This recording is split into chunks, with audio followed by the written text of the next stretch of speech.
네, 어떤 청년이 목사님에게 진지하게 이렇게 질문했어요. 목사님, 성경을 보다 보니까 예수님이 골방에 들어가서 기도하라고 하셨는데 저희 집은 골방이 없습니다. 그래서 제가 화장실 가서 기도해야 될까요? 라고 질문했어요. 이 청년은 참 진지한 마음으로 그 질문을 했는데, 안타깝게도 예수님께서 말씀하셨던 골방의 의미에 대해서 이 청년은 오해하고 있었던 것을 보게 되는데요. 오늘 본문 마태복음 6장 6절은 이렇게 말씀하고 있는데요. 너는 기도할 때 내 골방에 들어가 문을 닫고 은밀한 중에 계신 내 아버지께 기도하라고 말씀하고 있어요.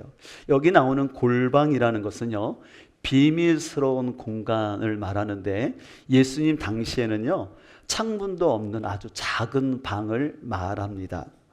그런데 예수님께서 강조하신 골방은 특정 장소를 말하는 것이 아니라 기도의 동기, 기도의 목적을 말하는 것이었어요. 다시 말해서 인간적인 욕심이나 세상을 향한 시선을 끊고 오직 하나님께 집중하는 곳, 그것이 골방이라는 의미입니다. 사람들은 골방을 종종 세상으로부터 벗어난 어떤 깊은 산속에 있는 기도원이나 아무도 모르게 나 혼자 기도하는 곳이라고 생각을 합니다. 그러나 진짜 골방은 장소의 고요함이 아니라 마음의 중심성, 다시 말해서 하나님을 향한 친밀함을 구하는 것이 골방이라고 할 수 있습니다. 그래서 한 수도사가 이런 고백을 했습니다. 내가 골방으로 들어갔는데 사람들이 나의 골방에 집중해지기를 원한다면 그것은 이미 골방이 아니다. 기독교 초기에 많은 수도원들이 지어졌고요, 많은 사람들이 사막으로 들어갔어요. 거기서 하나님과 더 깊이 기도하기를 소망했습니다. 근데 한 수도사가 이 귀한 고백을 하는 거죠. 내가 하나님을 향하여 기도한다고 하는데 하나님을 더 깊이 바라보기보다는 사람들이 내가 골방에 들어가 있는 것을 더 관심 있게 바라보기를 원한다면 더 이상 그것은 골방이 아니라는 것이죠. 그래서 여러분, 골방은 단순히 사람의 눈을 피하여서 숨는 곳이 아니라 하나님 눈앞에 서는 것입니다.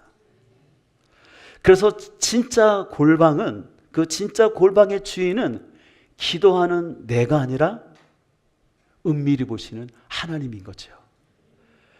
골방 속에 기도하고 있는 내가 집중이 된다면 그것은 참된 골방이 아니라는 것입니다.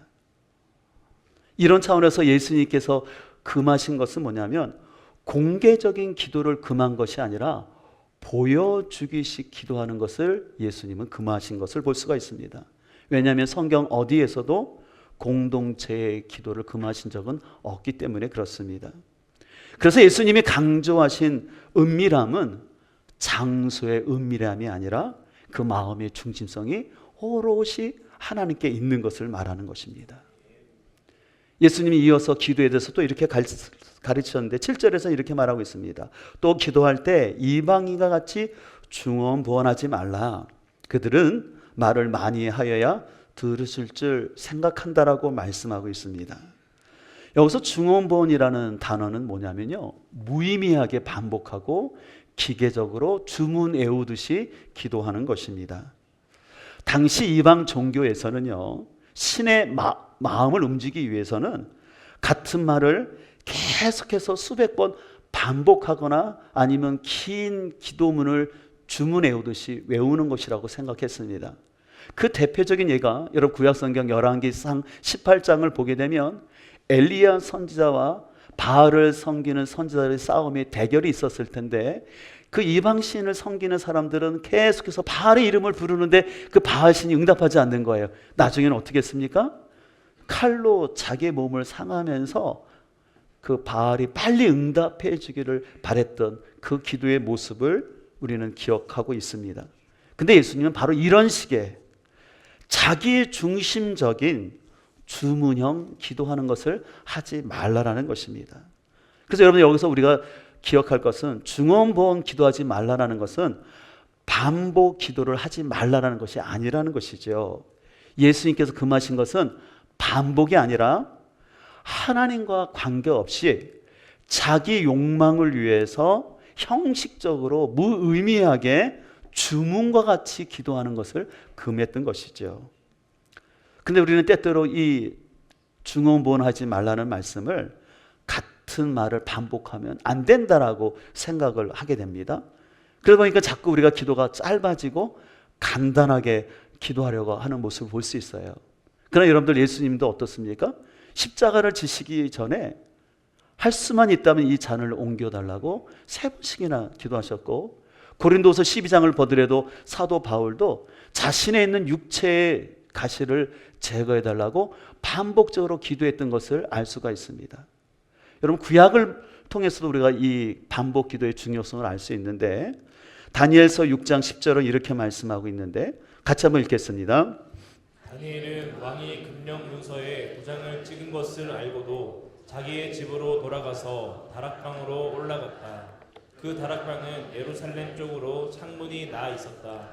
그는 늘 하듯이 하루에 3번씩 그의 하나님께 무릎을 꿇고 기도하며 감사를 드렸다. 여기 보면 다니엘은 늘 하듯이, 그리고 하루에 3번씩이나 규칙적으로 계속해서 기도했던 것을 알 수가 있습니다. 근데 이 사실을 알고 있는 다니엘의 대적자들은 이 다니엘을 제거하기 위해서 그를 공격했던 것을 알 수가 있습니다. 그래서 아무도 기도하지 못하게 했습니다. 그렇지만 다니엘은 그 왕의 도장이 찍힌 것을 알고도 창문을 여전히 공개적으로 열어놓고 자기가 늘 하던 대로 3번씩이나 반복적으로 기도했다는 것을 알 수가 있습니다. 우리가 만약에 다니엘 같은 상황이라면 지금 이렇게 위급할 때는 창문을 닫고 소리 나지 않게 조용히 기도할 수도 있다. 아니면 하나님 내 중심 아시니까 내가 마음으로 기도하면 된다라고 할 수 있습니다. 그러나 다니엘은 그렇지 않았어요. 공개적으로 계속해서 그는 하나님을 향하여서 기도했던 것을 볼 수가 있습니다. 바로 이런 다니엘의 기도가 있었기 때문에 이스라엘이 비록 포로기의 어려운 시대를 지나고 있지만 그 가운데서도 하나님의 구속의 역사는 이루어진 줄 믿습니다. 또 열왕기상 18장에 보면 이렇게 말씀하고 있는데요. 같이 한번 읽도록 하겠습니다. 그리고는 그의 시종에게 올라가서 바다 쪽을 살펴보라고 하였다. 시종은 올라가서 보고 와서 아무것도 보이지 않는다고 말하였다. 엘리야가 다시 그의 시종에게 7번을 그렇게 더 다녀오라고 하였다. 7번째가 되었을 때에 그 시종은 마침내 사람의 손바닥만한 작은 구름이 바다에서부터 떠올라오고 있다고 말하였다. 이 본문 여러분 아시는 것처럼 엘리야가 갈멜산에서 계속해서 바알의 선지자들과 함께 전투를 마친 다음에 이스라엘 땅에 비가 내리지 않았잖아요.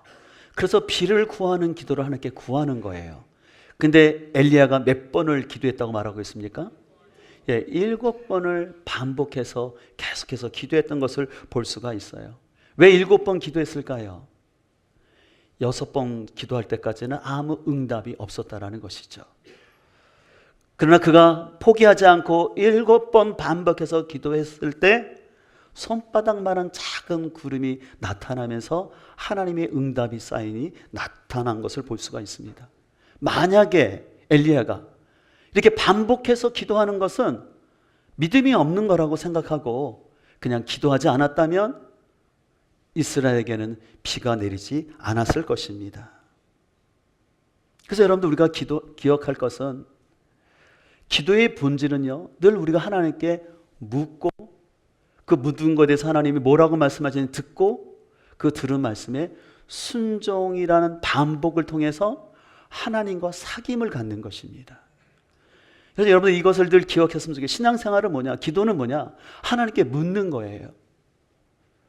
우리 오늘 형제님이 귀한 간증을 했던 것처럼 어떤 일에가 창업할 때나 어떤 일을 할 때 내 힘으로 하는 거, 내 계획으로만 하는 것이 아니라 하나님 이것을 해야 될까요? 라고 묻는 거죠. 또 결혼을 한다면 하나님 내가 단순히 육적으로 좋아가 아니라 이 사람하고 결혼하는 게 맞나요? 하나님께 묻는 것이죠. 물었으면 우리는 듣는 게 필요하죠. 하나님 뭐라고 말씀하시는지 듣는 것이죠. 그리고 하나님께서 말씀하시면 순종하는 거죠. 이것이 반복되는 것입니다. 그렇게 되면 그 가운데서 하나님과의 사귐이 있게 되는 것이죠. 한번 고백할까요? 하나님께 묻고 듣고 순종하기. 다시 한번 할까요? 하나님께 묻고 듣고 순종하기. 이것이 자연스럽게 있을 때 우리는 하나님과의 사귐의 삶 가운데 나아갈 수 있는 것이죠. 그런데 기도가 만약에 혹이라도 우리의 의가 되거나 율법주의가 된다면요, 기도는 무거운 종교적인 짐이 되게 됩니다. 그러면서 하나님과 친밀함이 없어지는 거예요. 기도하는 것이 힘들게 느껴지는 거예요. 또 반대로 어떤 사람은 사귐의 기도가 아니라 자기의 의의를 가지고 자꾸 기도하다 보면 자기도 모르게 기도하지 않는 사람을 향해서 자기 마음 가운데 정죄하는 마음이 생길 수 있다는 것이죠. 그래서 여러분, 기도하는 건 참 중요한 건데 혹이라도 내가 기도하는 건 참 귀해요. 근데 내가 기도하는 것 때문에 다른 사람을 향해서 정죄하는 마음, 판단하는 마음이 있다면 그 마음 역시도 하나님 앞에서 합당하지 않다라는 것을 우리는 잘 기억하길 소망합니다. 그래서 예수님께서는 마태복음에서 너희가 은밀한 중에 계신 하나님께 기도하라고 말씀하셨고, 그 다음에 너희가 중언부언하지 말고 진심되게 기도하라고 말씀을 하셨는데, 이 예수님의 가르침이요, 사도행전을 보게 되면 아주 아름답게 드러나는 것을 볼 수가 있어요. 사도행전 1장 14절은 여자들과 예수의 어머니 마리아와 예수의 아우들과 더불어 마음을 같이하여 오로지 기도에 힘썼다라고 말씀하고 있습니다. 예수님께서 승천하시면서 말씀하셨죠. 너희에게 약속하신 성령을 보내줄 때까지 너희는 흩어지지 말고 기도하라고 말씀하셨죠. 그래서 그 말씀에 순종해서 제자들과 그 120명의 사람들이 마가의 다락방에 모였어요. 그래서 그들은 세상을 향한 문은 닫았습니다. 그러나 하나님을 향하여서는 그들의 마음이 열려 있었죠. 그리고 오직 하나님께만 집중을 했습니다. 그리고 그들은 혼자서 흩어져서 기도하는 것이 아니라 함께 그들은 마가의 다락방에 모여서 기도했을 때 바로 그곳에 오순절날 성령이 임하게 된 줄 믿습니다. 더불어 나중에 사도들은요, 의미 없는 주문의 기도를 한 것이 아니라 마음을 다하여서 의미 있는 반복적인 기도를 했던 것을 볼 수가 있는데, 사도행전 4장 29절에 이렇게 말하고 있습니다. 주님, 이제 그들의 위협을 내려다보시고 주님의 종들이 참으로 담대하게 주님의 말씀을 말할 수 있게 해주십시오. 주님의 거룩한 종 예수의 이름으로 표징과 놀라운 일들이 일어나게 해주십시오. 이제 사도행전 4장을 가게 되면 핍박이 일어납니다. 관리들이 더 이상 예수의 이름으로 복음을 전하지 못하게 했습니다. 그러나 그 가운데 사도들은 계속해서 기도했습니다. 주님, 우리가 세상이 우리를 핍박한다 할지라도 예수님의 복음을 전하게 해달라고. 그걸 한 번 기도하는 것이 아니라 본문에 봤던 것처럼 계속해서 기도했어요. 특별히 그 동사가 뭐냐면 계속적인 반복을 의미하는 현재 동사를 쓰고 있어요. 여전히 유혹 가운데 있지만 그들은 여전히 주님 앞에 기도했던 것을 볼 수가 있습니다. 이렇게 제자들이 주님 앞에 반복적으로 기도했을 때 31절에 보면 모인 곳이 진동하더니 라고 하면서 그들이 성령이 충만함을 받았다고 말씀하고 있습니다. 사도들은 짧지 않고 반복적인 기도를 했고 그 간절한 기도를 드렸을 때 성령님은 역사하여 준 줄 믿습니다. 그래서 우리는 같은 말을 하되 간절한 마음으로, 같은 기도를 하되 성령의 역사를 사모하면서 기도하는 것이 중요합니다. 근데 우리는 오늘날 골방 기도에 대한 오해, 또 증언 부언에 대한 오해뿐만 아니라 다음과 같은 기도에 대한 오해가 있는 것 같아요. 그 첫 번째는 뭐냐면, 기도는 언제 어디서나 할 수 있는데 굳이 함께 모여서 기도할 필요가 없다라고 생각을 합니다. 또 이런 오해도 있어요. 기도는 자유롭게 해야지, 시간을 정해놓고 너무 규칙적으로 기도하는 것은 성령의 역사를 방해한다라고 생각하는 경우도 있습니다. 또 세 번째는, 기도는 중심을 다해 마음속으로 기도하면 되지 굳이 소리내어서 통성으로 기도할 필요가 없다라고 이야기를 하는 것입니다. 그러나 여러분들, 실제로 기도를 해보신 분들은 경험하겠지만 혼자보다 공동체가 함께 기도할 때 성령이 임하시고 역사하는 걸 볼 수가 있어요. 우리가 우리의 생명의 삶에서 성령 체험을 경험하신 분들이 다 많이 있을 텐데, 여러분 이런 상상을 해보세요. 여러분들이 혼자 기도해서 성령의 역사를 체험하는 것과 공동체가 함께 모여서 간절한 마음으로 기도했을 때 어느 곳에 더 성령이 빨리 역사하겠습니까?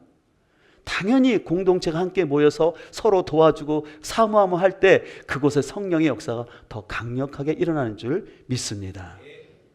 무엇보다 여러분들, 이 통성 기도는요, 깊은 기도로 들어가는 통로라는 사실을 잘 기억하셔야 돼요. 제가 여러분들에게 권면하지만, 여러분들 예를 들어서 새벽 기도 나올 때 우리는 처음에 새벽 기도 나와서 하나님 앞에 조용히 침묵하면서 하나님 앞에 나오게 하시면 감사하면서, 그 다음에 여러분들이 개인 큐티를 하고 또 성경 말씀을 읽을 수 있어요. 그 다음에 이제 기도를 들어가죠. 그래서 여러분들이 중보할 거 있으면 중보하고, 이렇게 통성으로 계속해서 기도하면서 여러분의 기도의 줄이 잡힌다고 하지 않습니까? 근데 만약에 어떤 사람이 처음부터 계속해서 침묵으로만 기도하는 거예요. 침묵 기도가 참 좋거든요. 근데 계속해서 침묵으로만 기도하다 보면은요, 기도가 집중이 안 되고 산만해지고 공상이 막 들어오기도 하고, 또 나도 모르게 졸다가 그냥 그러다가 이제 한 30-40분 있다 가면 왠지 기도했긴 했는데 뭔가 좀 찝찝한 마음으로 가지 않습니까? 그래서 여러분들 기도하실 때는 자기 기도 소리가 자기 귀에 들릴 정도로 기도하는 게 참 좋습니다. 그리고 충분히 큰 소리로 기도한 다음에, 기도는 듣는 거라고 들었기 때문에 오늘 기도가 끝난 다음에 바로 일어나지 마시고 오늘 내가 기도한 것에서, 아니면 오늘 내가 어떻게 살기를 원하시는지 조용히 침묵하면서 듣는 것이죠. 실제로 제가 아는 한 목사님이 이런 얘기를 하셨어요. 그 교회는 굉장히 보수적인 기도 교회였어요. 그래서 성도들이 기도할 때 되게 조용히 기도하는 교회였어요. 그래서 그러다 보니까 목사님이 그 성도들이 이렇게 기도를 하는 건지 좋은 건지 알 수가 없는 거예요. 그래서 그 교회는 이런 문화가 있다고 합니다. 목사님이 강대상에서 기도하시다가 좀 지나다 조용히 기도하다가 이렇게 하신대요. 그러면 저쪽에 앉아있는 성도들이 또 한쪽에서 한대요. 왜 그럴 줄 아세요? 저 안 졸고 기도하고 있습니다. 목사님도 저 안 졸고 기도하고 있으니까 오해하지 마세요. 하고, 성도들도 목사님 저 안 졸고 기도하고 있어요. 하는 거예요. 여러분들 그렇게 하지 마시고 자기 목소리로 좀 크게 기도하면 안 될까요? 저도 이렇게 아침에 나와서 기도하다 보면은 우리 성도님들이 누가 맞다 기도한지 잘 모를 수가 있어요. 그래서 기도 끝나고 나가다 보면 우리 성도님들이 이름을 써놓으시잖아요. 그러면 우리 성도님들 왔다 가셨구나 라고 아는데, 소망하는 것은 그냥 제가 나중에 나가면서 아는 게 아니라 여러분들이 기도 소리가 들려서 여러분들 그 기도 소리는 여러분을 깨우는 뿐만 아니라 다른 사람도 깨우게 된다는 사실을 기억하길 소망합니다. 특별히 이번에 제가 그 추석 명절 동안에 좀 교회를 지키면서 있을 수 있는 귀한 시간이 있었는데, 제가 이렇게 교회에서 있는데 월요일 날 이제 점심 시간 되기 전에 한 분이 여자분의 목소리였는데 제 이름을 아주 크게 부르는 거예요. 그래서 이 시간에 저를 찾아와서 이렇게 이름 부를 사람이 없을 텐데 누군가에서 나가봤어요. 근데 어떤 여자분이 지방에서 오셨는데 경비를 좀 달라고 하는 거예요. 그러면서 제가 물었죠. 그래서 아니 제 이름을 어떻게 하셨어요? 이랬더니 보니까 주보를 갖고 있더라고요. 그러면서 제 이름을 가르치면서 여기 목사님 아니냐고 그렇다고 했죠. 이거 돈을 달라는 거예요. 근데 요즘 현찰을 안 갖고 다니잖아요. 그래서 어떡하지? 안 주면 계속 이분이 막 경비를 달랄 텐데, 생각해 보니까 제가 이렇게 목장 헌금하려고 따로 이렇게 놔뒀던 게 생각나는 거예요. 그래서 제 방에 들어가서 그분한테 이제 이렇게 10,000원을 드렸어요. 그랬더니 그분이 딱 그 돈을 받고 감사합니다 하면서 그분이 뭐라 하냐면 그 아이돌 그룹 샤이니를 어떻게 안 왔는지 샤이니가 2주 후에 20,000원 줄 테니까 꼭 받으라는 거예요. 그렇게 하고는 씩씩하게 가시더라고요. 제가 보면 속으로 웃음이 나왔지만, 근데 제가 그 사건을 통해서 누가복음 18장에 나오는 과부와 불의한 재판장 이야기가 생각이 나더라고요. 한번 읽어볼까요? 7절입니다. 것으로 부르짖는 택하신 백성의 권리를 찾아주시지 않으시고 모른 채 하고 오래 그들을 내버려 두시겠느냐. 내가 너희에게 말한다. 하나님께서는 얼른 그들의 권리를 찾아주실 것이다. 그러나 인자가 올 때에 세상에서 믿음을 찾아볼 수 있겠느냐. 예, 이 말씀은 우리가 떼쓰고 기도하면 하나님이 응답하신다라고 말씀하는 말씀은 결코 아닙니다. 오늘 본문에서 이 누가복음 18장은 뭐냐면 너희가 기도하지 않는 것은 마치 하나님을 불의한 재판장처럼 대하는 거다라고 말씀하세요. 그래서 예수님께서 왜 이 비유를 하셨는지 18장 1절을 보면 정확히 나와 있는데 한번 18장 1절을 보실까요? 우리 직접 누가복음 18장 1절을 찾아보도록 하겠습니다. 함께 읽겠습니다. 예수께서 그들에게 항상 기도하고 낙심하지 말아야 할 것을 비유로 말씀하되 어떤 도시에 하나님을 두려워하지 않고 사람을 무시하는 한 재판장이 있는데 예수님이 이 비유 말씀하신 이유가 나와 있죠. 1절에 그들에게 바로 제자들에게 항상 기도하고 낙심하지 않도록 하기 위해서 이 비유를 하셨다고 말씀하세요. 여러분 특별히 이 18장 앞장이 17장인데 17장 후반절을 보게 되면은 주님이 이 땅에 재림하실 텐데 그 재림을 앞두고 세상 사람들은 하나님께 기도하는 것이 아니라 노아의 시대처럼 먹고 마시고 시집가고 장가가고 아니면 롯의 시대처럼 물건을 사고 팔면서 집을 짓는데 열중할 것이다라고 말씀을 하시면서 말세가 될수록 사람들은 기도하지 않을 것을 말씀하시는 거예요. 그렇기 때문에 제자들에게 너희는 이런 세대 속에서 더욱더 기도해야 된다라는 가르침을 하기 위해서 18장 이야기를 하신다는 것이죠. 여러분 여기서 우리가 먹고 마시고 시집장고 가는 거 너무나 당연한 거죠. 필요한 일상입니다. 물건을 사고 팔고 집을 짓는 건 너무나 귀한 일이에요. 필요한 일이에요. 주님께서 말씀하시는 것은 먹고 마시고 시집장가 가지 말라는 것도 아니고 물건을 파고 장사하고 집을 짓지 말라는 것이 아니에요. 조심하라는 거예요. 우리가 깨어있지 않으면 내 일상 속에 파묻혀서 하나님을 향한 마음을 잃어버리고 오직 자기의 생각과 계획 속에 어떻게 보면 쾌락 속에만 살아갈 수 있기 때문에 너희들은 깨어 있어야 된다라고 말씀하는 것입니다. 실제로 미국의 리서치 회사인 디스카운트라는 회사에서 분석을 했는데요.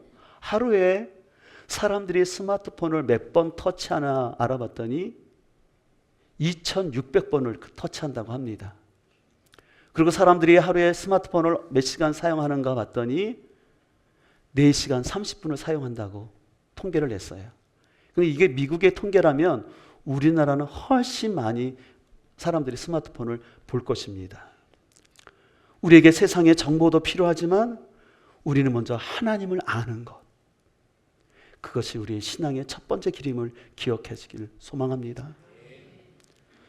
그런 의미에서 여러분들 제가 이번 칼럼에 썼는데 여러분에게서 다시 한번 정중히 부탁드리는 것은 기도는 우리의 신앙생활의 가장 기본입니다. 지난주 말씀드린 것은 성경에 기도에 대한 가르침이 10%나 있다는 것은 기도가 우리 삶에 너무나 큰 비중인 것을 알 수가 있어요. 그래서 우리가 기도해야 되는데 그래서 혹시 예배당에 주일 말고 한 번도 안 나오신 분 있다면 한 번 정도는 여러분들이 한번 도전해 보셔서 예배당에 나와서 좀 기도하는 훈련을 하셨으면 좋겠어요. 또 일주일에 두 번 정도 이렇게 기도를 하시는 분이 있다면 그것을 한 번만 더 넓혀서 3번, 4번 정도 돼서 여러분들이 기도하는 것이 하나의 의무가 아니라 여러분 삶 가운데 꾸준한 습관이 되어지기를 간절히 소망합니다.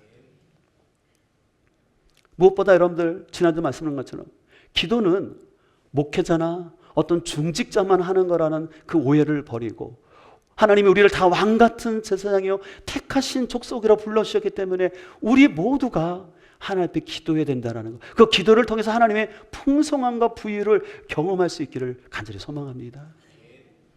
제가 다음 주 칼럼에 나눌 글이 좋은 글이 있는데 저를 가정교회로 멘토처럼 이끌어주시는 목사님이 좋은 글을 보내주셨는데 그 얘기를 하셨더라고요. 뭐냐면 신앙은 몸으로 하는 거라는 얘기를 하시는 거예요.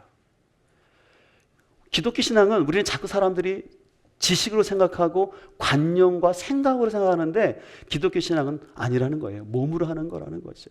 그 대표적인 예가 예수님이에요. 하나님 우리를 구원하시는데 그냥 말로 하지 않으셨어요. 하나님이 인간의 몸으로 오셨잖아요. 그리고 예수님 인간의 몸으로 오셨을 뿐만 아니라 피곤한 중에서도 제자들을 가르치고 치유하시고 또 피곤한 중에 새벽에 일어나서 기도하셨고 사역을 마친 다음에도 홀로 기도하셨지 않습니까? 그리고 그 몸으로 결국은 십자가 앞에서 피와 모든 것을 쏟으시면서 그 몸으로 우리의 구원을 이뤄준 줄 믿습니다. 그래서 여러분 신앙생활은 뭔지 아세요? 몸으로 하는 것입니다. 왜냐하면 몸으로 해야 변화돼요. 많은 사람들이 그런 착각을 하는 것 같아요. 제가 목회하면서 보니까 내가 성경을 알면 내가 신앙이 있다고 생각하는데 아니에요. 아는 게 중요한 게 아니라 그것을 내가 몸으로 행하는 거예요. 기도도 마찬가지예요. 우리는 기도해야 된다는 당위성을 너무나 많이 알아요. 아는 게 중요하니까 내 몸이 해야 돼요. 내 몸이 해야 변화가 되고 거기서 하나님의 은혜를 경험할 수 있는 것이죠. 그래서 여러분들의 기도의 습관이 여러분들이 일어나기를 소망하면서 몸으로 여러분들 신앙의 습관들이 잘 만들어지길 소망합니다. 그래서 여러분 혹시 새벽 기도를 하기 원하신다면 3, 2, 1 법칙이 있는데요. 잘 일어나기 위한 법칙인데 취침 3시간 전에는 커피나 카페인을 안 먹는 것입니다. 2시간 전에는 야식이나 식사를 미리 마치는 거예요. 그리고 1시간 전에는 미디어나 스마트폰 같은 거를 보지 않는 것이죠. 저 개인적으로 이것을 저도 실천하기 위해서 스마트폰 대신 알람 대신에 시계 알람을 하려고 따로 알람 시계를 구입했어요. 그리고 스마트폰은 거실에 놔두려고. 왜냐하면 저도 목회자이지만요. 중간에 깨다 보면 또 잠이 안 오면 잘못하면 손이 스마트폰 가고 확인하려고 하거든요. 근데 그것을 방지하려고 아예 집에 들어와서 조금만 보고는 쉰 다음에는 그냥 거실에 놔두고 제 방에 들어갈 때는 그냥 알람 시계만 울리는 거죠. 저희 하나의 어떤 몸부림이라고 할 수가 있는 것이죠. 그래서 우리는 우리의 인생이 스마트폰이나 유튜브 알고리즘에 의해서 이끌리지 마시고 성령의 인도함 받기를 소망합니다. 그러면 여러분의 삶과 자녀들이 승리하는 삶을 살게 될 줄 믿습니다. 지난주 교회에서 기도하는 가운데 제 마음에 지금 보여지는 이미지가 생각나서 제가 챗GPT를 통해서 만들어 봤어요. 뭐냐면 하나님께서 우리 교회 공동체 가운데 좀 기도에 강력한 불이 일어나서 용광로처럼 타는 공동체가 됐으면 좋겠다라는 그 마음 가운데 우리 안에 영적인 불 쏘시게 또 영적인 파이어 스타터가 되어서 이렇게 좀 사람들이 모여서 기도하는 그 마음을 주셨어요. 하나님께서 여러분 가운데 이 감동이 여러분들에게 간절 전달되어서 우리가 기도의 불씨를 함께 일어나기를 소망합니다. 오늘날은 점점 신앙을 편하게 하려고 하고 특별히 저희처럼 가정교회 하는 걸 싫어해요. 주일날 나오는 것도 힘든데 왜 주중에 따로 모여서 거기다 밥까지 먹고 또 이렇게 주중에 나와서 기도하라고 하냐라고 이런 거 싫어하고 그냥 조용히 그냥 편안하게 예배 한번 드리고 오는 그런 교회를 선호합니다. 그게 나쁘다 할 수는 없지만 그러나 우리는 성경이 그렇다면 그런 줄 알고 성경이 하지 말라면 하지 말고 성경대로 하는 교회가 되길 소망합니다. 성경에 기도가 중요하다고 말씀하셨사오니 우리도 기도하길 소망합니다. 그렇게 살아갈 때 하나님이 여러분의 삶 가운데 놀라운 은혜를 베풀어 줄 믿습니다. 오늘 말씀을 통해서 우리는 은밀하게 기도하지만 그 기도가 멈추지 않길 소망합니다. 반복하지만 진실한 마음이 담겨지길 소망합니다. 그렇게 할 때 하나님이 준비하신 은혜의 단비가 여러분의 심령과 가정과 일터 가운데 넘쳐날 수 있기를 주님의 이름으로 축복합니다.